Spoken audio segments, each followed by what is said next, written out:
Hello, and welcome to Star Wars Heroes. I'm Anthony Daniels, and if you don't recognize me, maybe this'll jog your memory. Did you hear that? They shut down the main reactor. We'll be destroyed for sure. Star Wars has been an incredible 30-year experience, not just for the fans, but for those of us involved in the films and in the fantasy.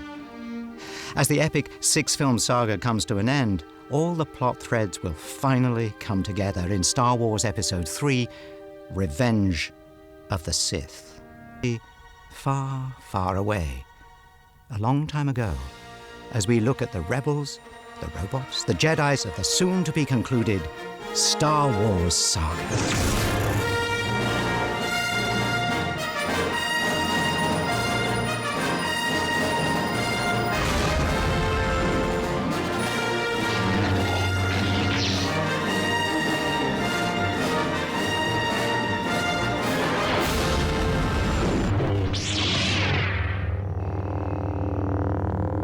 Waiting for you, Obi-Wan. We meet again at last. The circle is now complete. When I left you, I was but the learner. Now I am the master. Only a master of evil, Darth. Walker. Patience. Use the Force. Think. Sorry, Master. And his son, Luke. Remember, a Jedi can feel the Force flowing through him. Not to mention setting the two of them on a path to a confrontation that forges the future of the galaxy. If you choose to face Vader, you will do it alone. I cannot interfere. Something happens to Anakin that turns him against his former master and twists him to the dark side of the Force. It's all Obi-Wan's fault. He's jealous. He's holding me back. Obi-Wan Kenobi. That's a name I've not heard in a long time. I think my uncle knows him. He said he was dead. Oh, he's not dead. Not yet. Well, you know him. Well, of course I know him. He's me. I haven't gone by the name of Obi-Wan since before you were born.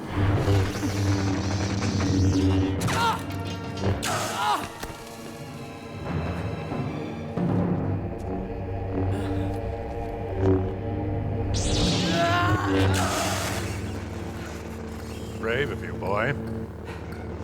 But I would have thought you had learned your lesson. I am a slow learner. Born into slavery on Tatooine, Anakin Skywalker grew up to be the greatest Jedi in the universe.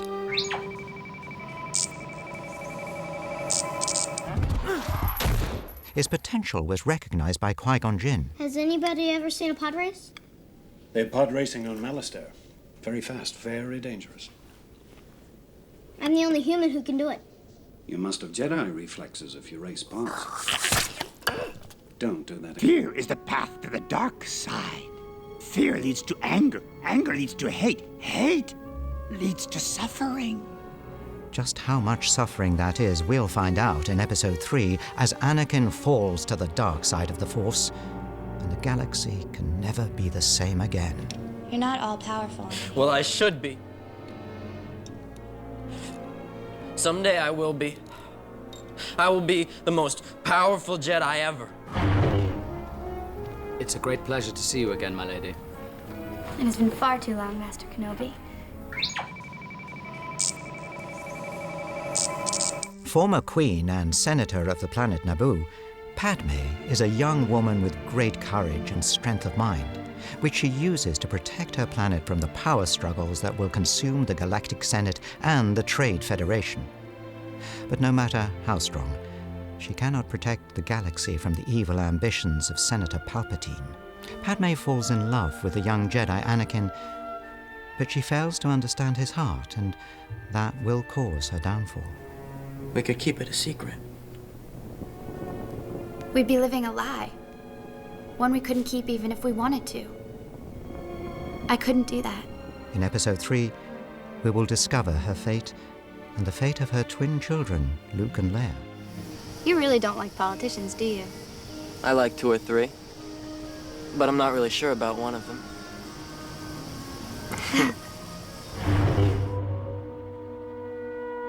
The hero of Episodes 4, 5, and 6, Luke Skywalker is a fairy tale hero in a science fiction universe.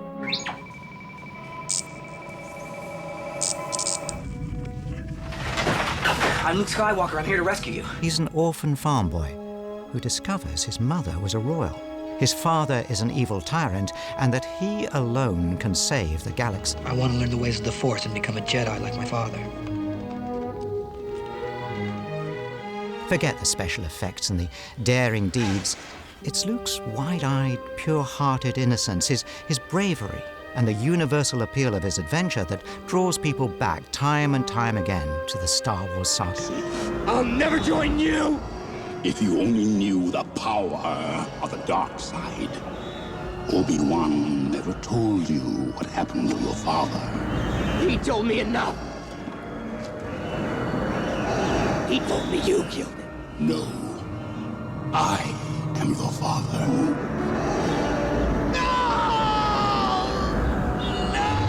Leia is Luke's twin sister. Adopted by Senator Bail Organa, she was raised as a princess and became a leader of the rebellion. Princess Leia, before your execution, I would like you to be my guest at a ceremony that will make this battle station operational. No star system will dare oppose the Emperor now. The more you tighten your grip, Tarkin, the more star systems will slip through your fingers. Even though Leia is imprisoned at the start of Episode 4, she refuses to give in to the evil Darth Vader and reveal the location of the hidden Rebel base. Clever enough to hide the secret technical readouts of the Death Star in her trusty R2 unit, she plays a key role in the destruction of the battle station, keeping hope for the rebellion alive. Don't move! I love you. I know. Hands up! Stand up! Her haircut never caught on, but the metal bikini forced on her by Jabba the Hutt has fueled the fantasies of a generation and spawned thousands of imitators. Pretty Princess also falls for another of our heroes. Han Solo is a two-fisted rogue drawn into the rebellion by three things: always being in the wrong place at the wrong time.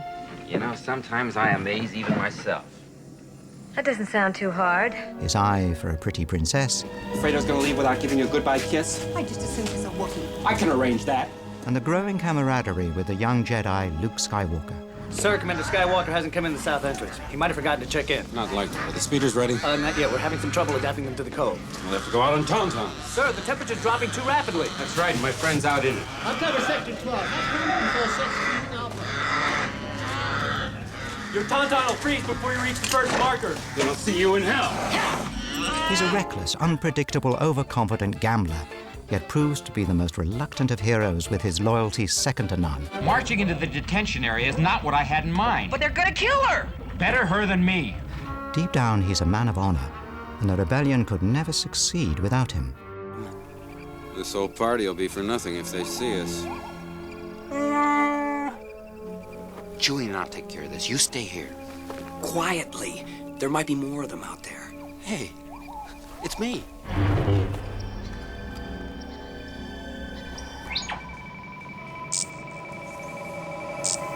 Han Solo's trusty companion, Chewbacca, has incredible strength. My team's ready. I don't have a command crew for the shuttle. That's gonna be rough, pal. I didn't want to speak for you. He's a gifted mechanic, excellent co-pilot, crack shot gunner. He's also rather handy with a bowcaster, a traditional Wookiee weapon. Chewbacca, or Chewie as he's affectionately known, is the best wingman a human could wish for. Oh, and if you ever get into a game of chess with him, my advice is, let the Wookiee win. He made a fair move. Screaming about it can't help you. Let him have it. It's not wise to upset a Wookiee. But, sir, nobody worries about upsetting a droid. It's because a droid don't pull people's arms out of their sockets when they lose. Wookiees are known to do that. You got a lot of guts coming here after what you pulled.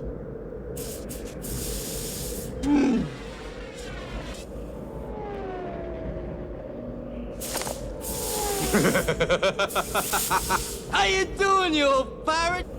A sophisticated rogue, Lando Calrissian enjoyed a friendly rivalry with Han Solo.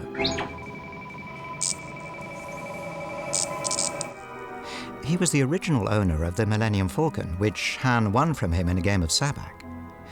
But the Falcon isn't the only point of conflict between the two ex-smugglers, as Lando takes an immediate fancy to Princess Leia. Hello, what have we here? Having tricked Han into a trap, resulting in his delivery to Jabba the Hutt, frozen in carbonite. I had no choice. They arrived right before you did.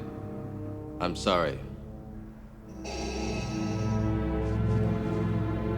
I'm sorry, too. Lando eventually redeems himself by helping Han and Luke and Leia escape from the pit of Carkoon.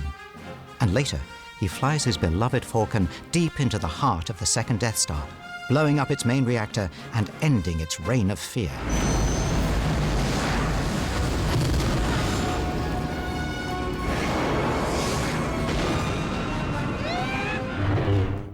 I take Anakin as my Padawan learner.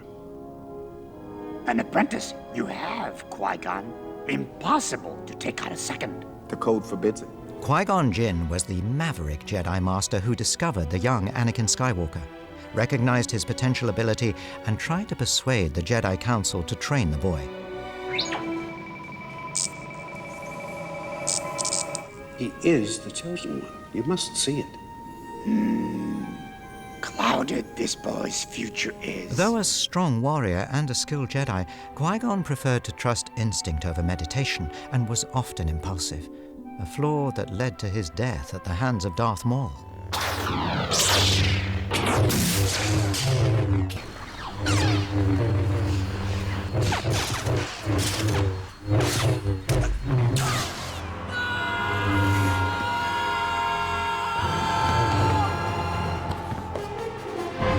Boy has exceptional skills. But he still has much to learn, Master. His abilities have made him, well, arrogant. Yes. A flaw more and more common among Jedi. Remember, Obi-Wan, if the prophecy is true, your apprentice is the only one who can bring the Force back into balance. Mace Windu is one of the most respected members of the Jedi High Council, a natural diplomat, often cautious. He believes the Jedi should be a force for peace in the galaxy. Windu tried to persuade the Jedi Council not to train Anakin. He is to be trained then? No, he will not be trained. No. He is too old. He realized that a new Sith Lord must be behind the violent uprisings across the universe. And when the Clone Wars erupted on Geonosis, he put aside his diplomatic nature and joined the battle for justice like a true Jedi Knight.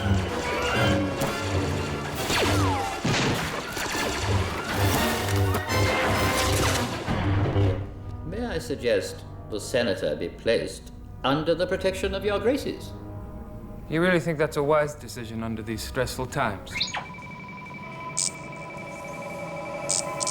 Head of the royal family of Alderaan and a member of the Galactic Senate, Bail Organa was one of the first to understand Chancellor Palpatine's greed for power and the depth of his cunning. He fought alongside Obi-Wan Kenobi during the Clone Wars. General Kenobi, years ago you served my father in the Clone Wars. Now he begs you to help him in his struggle against the Empire. And when the rebels needed to hide Padme's twins from Palpatine's newly formed Empire, Bail Organa adopted Leia, making her a princess and removing her from danger, for the time being. I regret that I am unable to present my father's request to you in person, but my ship has fallen under attack, and I'm afraid my mission to bring you to Alderaan has failed. I'm looking for a Jedi Master. Jedi Master? Yoda. You seek Yoda. You know him? Take it to him, I will. Yoda is the consummate Jedi. 900 years old, he is wise and just in all matters. When 900 years old you reach, look as good you will not.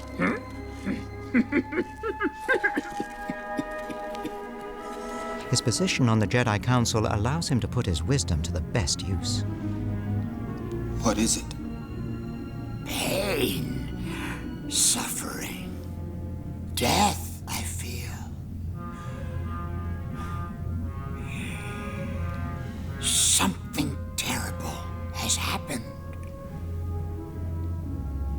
young Skywalker is in pain. Terrible pain. Despite his age, he can still pull out the fighting moves, and he played a crucial role in the first battle of the Clone Wars on the planet Geonosis against Count Dooku.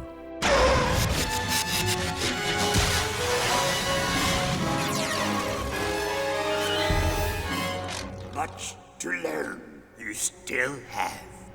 It is obvious that this contest cannot be decided by our knowledge of the Force, but by our skills with a lightsaber.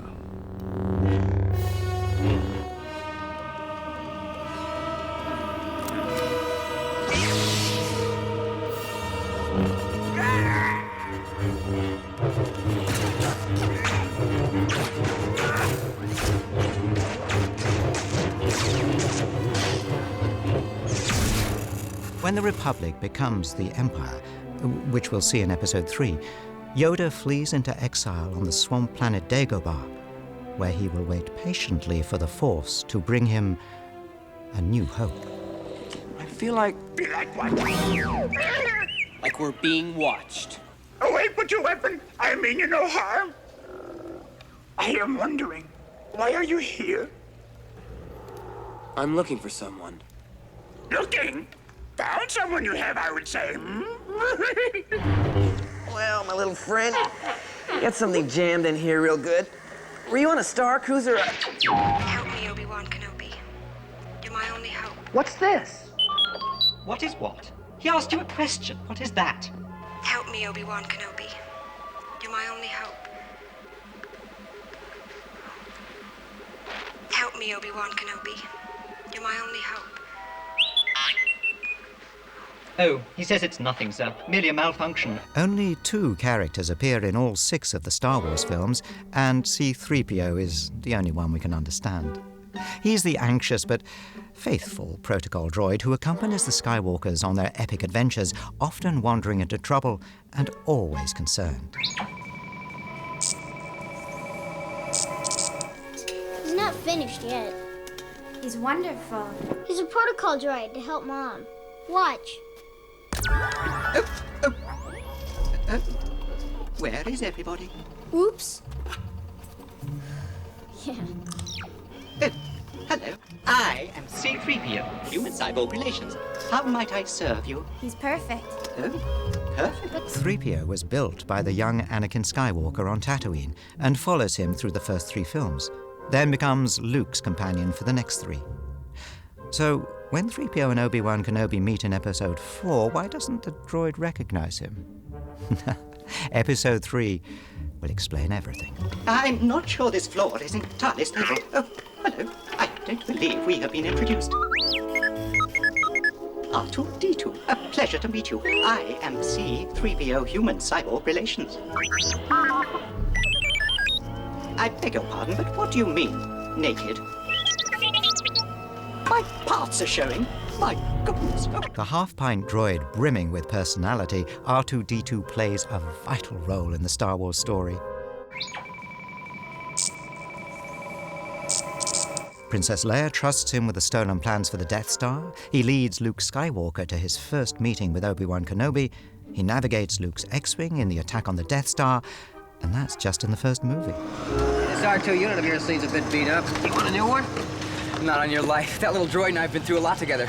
You okay, R2? Good. And who can forget his classic catchphrase? Thank you, R2-D2. Padme. Clean this droid up as best you can. It deserves our gratitude.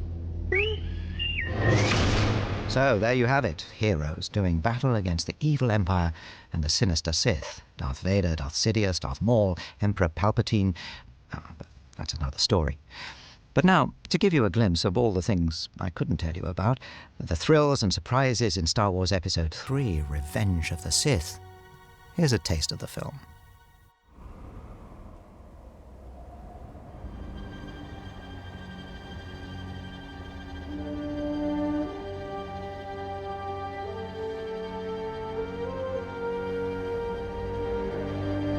For over 1,000 generations, the Jedi Knights were the guardians of peace and justice in the Old Republic, before the Dark Times, before the Empire. A young Jedi named Darth Vader, who was a pupil of mine until he turned to evil, helped the Empire hunt down and destroy the Jedi Knights. Vader was seduced by the dark side of the Force.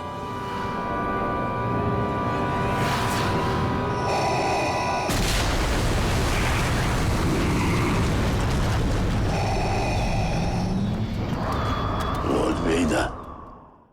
Yes, Master. Rise.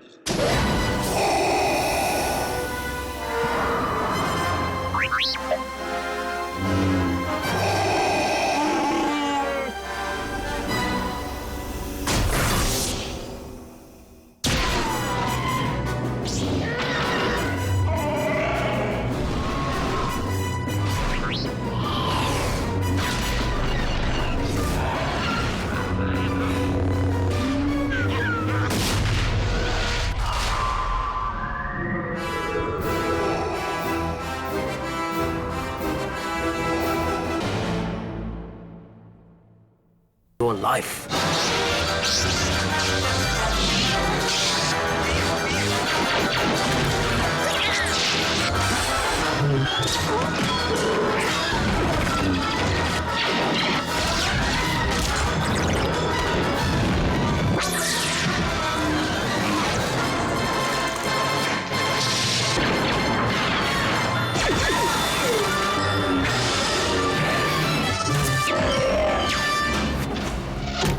Each culture has to have its own kind of weapon, which reflects the ideology of that particular culture and what they think about and the way they do things. And so you end up with a very large variety of different kinds of weapons that exist in this fantasy world. Drama is conflict. Conflict means violence of one kind or another, something that we live with and something that we should be familiar with since it's part of our daily life. This will be a hand pistol. So there's the size of a hand pistol, so as you can see, they've got rather large hands. And the next step would be to make a 3D mock-up of that and then progress from there to the final prop. Because Star Wars is such a... nobody's supposed to know about what we're up to. Basically, we literally have to make everything in-house. You know, there's a lot of us that want to get it right. This one, it was sculpted by one of the sculptors downstairs. That's the organic look to it. One of these was made, again approved by George Lucas, and then we've produced 6 or 7 of them. We started off with that to get a size. So there's your handle being started to work on. The gun has always signified modern society and modern weaponry and sort of the more impersonal kinds of fighting, which is personified by the droids. And the clones, ultimately. So that's what you end up with. You unscrew that, take it out, and there you have it, a gun. So here is a very, very light one made of just light resin that they can fling around. It's not particularly strong. This is a foam one. I'll show you that. No, don't. Yeah, like that, it just snaps. You didn't make that very well, did you? Here's a heavier, tougher version. Made of resin, and I think somewhere around here there's a rubbery version for stunts. So when they're flying through the air or whatever they're doing, they'll carry a rubber version of the guns, so just so they don't hurt themselves. General Grievous's droid gun. Right. I mean, there's another possibility of a droid clone pistol. It's like an exhibition. You know, we lay everything out that we've made. I mean, I've got a runner downstairs and made a beautiful gun. And that's one of the guns that were chosen by George, you know. Good. I like that. Very nice. Wookiee handgun. It's just literally one-handed. We've got the bigger version for... Oh, that's right. I'm not a Wookiee. He's so big. I'm in awe of him as a director. I think he's fantastic, you know, because he's a great guy, you know, and he appreciates the work you do. Yeah, no, it's brilliant. Looks great. The boys get a chance to actually be more creative, which is great. It's boys and their toys, you know, what can I say? And what's your name? Brad. That's Brad. Now here, it's kind of about the pole having an energy beam in the middle of it that could block lightsabers. Well, yeah, I'll show you how that works. Okay. You had to think up something that you could fight with a laser sword that we haven't done before, but it wasn't a laser sword. And so I came up with these staffs that are electric staffs that laser sword can't cut through. There's a ball on the end here, And then the beam goes along here between it. If you got a laser sword that'll cut through anything and do anything, then you're sort of stuck. It's like Superman. Superman without kryptonite wouldn't work. General Grievous' bodyguard staff, which electrifies in the film, and basically is the only weapon that can't be destroyed by a lightsaber. The lightsaber has always been there to signify a more romantic time when there was more honor and more virtue in hand-to-hand combat. If Obi-Wan were to go up for stills, he may take this one, and it would be a close approximation of the hero that he wears on his belt. Whereas when he's fighting, this is Ewan's favourite lightsaber. He's very particular. This is the one he's used pretty much through the whole show. There's everything I need to supply them with all their fighting needs, basically. So there's your lightsaber inside. Wow. So you pour your resin in, wait for it to dry, and you pull it out, and it's done. And you'll end up with something like that. After that, it either gets painted or plated. It's fantastic what we've been able to achieve on this film in the type of products that we can now chrome plate, which we couldn't even do on Attack of the Clones. So now we can actually chrome plate rubber. So this is actually a stunt saber, and it's a rubberized chrome version. So, yeah, pretty impressive stuff. So this is the one that Alec Guinness had, basically? Yes. So this is basically Luke's. Yes. Anakin Luke. Mm-hmm. And this is Darth Vader? That's Darth Vader's. Okay. So all I have to do is get rid of this one somehow? Yeah. Your father's lightsaber. This is the weapon of a Jedi Knight. Not as clumsy or random as a blaster. An elegant weapon, but a more civilized age. The greatest thing about the story of Episode 3 is it fills in that void that we've all missed about what was going to happen. I mean, this is what makes the whole 6 films come together. I see you have constructed a new lightsaber. Thank you very much. much. You guys get all the toys.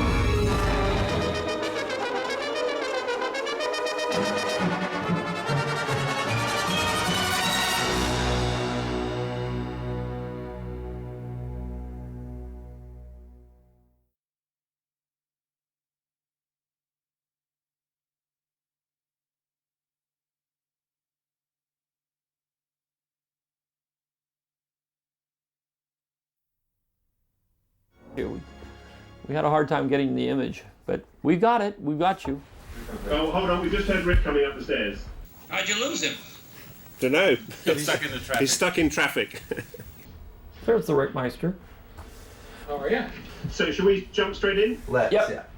Padme's veranda, with which is sort of outside inside. We were just wondering how exposed that is in terms of any aging or weathering or anything. The further you go back into it, the less distressed it is. Okay, fine. We have our sort of the two prongs of the art department, really. We have the Australian art department, which is the sort of, in a sense, the filmmaking side of the art department, and then we have the sort of conceptual side of the art department based at the ranch. Oh, I'm starting to do some set elevations and laying it out a little more clearly for art directors who will be down in Australia building this set. And we have a pretty ongoing relationship all the time. Obviously, the work's coming from George at the ranch directly through to us by video conferencing maybe 2 or 3 times a week. No. Okay, so yeah, I think the draperies are getting in the way. I mean, it's interesting, and maybe we can do it. I don't know. Yeah, they're already building sets. God help me. I'm gonna have to start this script pretty soon. This is the prop making department, and it's just been set up. To bear in mind, it's probably about a week old, really. I like this one, and I like this one. Over here we've got young Rowan. He's actually in the middle of making another Bell organ, the Garner gun, which is Alderaan crew. Everybody's taking the leap and focusing themselves on what little information we get each week, which happens to be enough for us right now. I mean, we're starting set construction weeks ago. Costumes have been pumping up. Creature shop is just being set up, and they'll start working on some of the creatures in the next 2 weeks. So everything is moving. We're heading for a destination that we're not sure where we're going to end up, but it's a good and exciting time right now. I think it's great. It's going to be a real challenge to do this fight in there, but hey, Nick has to have something to do. Boom. Yeah. Just so it goes across him a little bit. George usually gives me sort of free rein with the fights. I mean, he oversees everything, but we have come up with some ideas. George hasn't seen them yet, so what we usually do is try and test shoot everything, cut it roughly together and send it out to the ranch, and then hopefully get the okay from George, and then we're good to go. We just have to be careful of that wire work, because it looks like, I don't want it to look like wire work.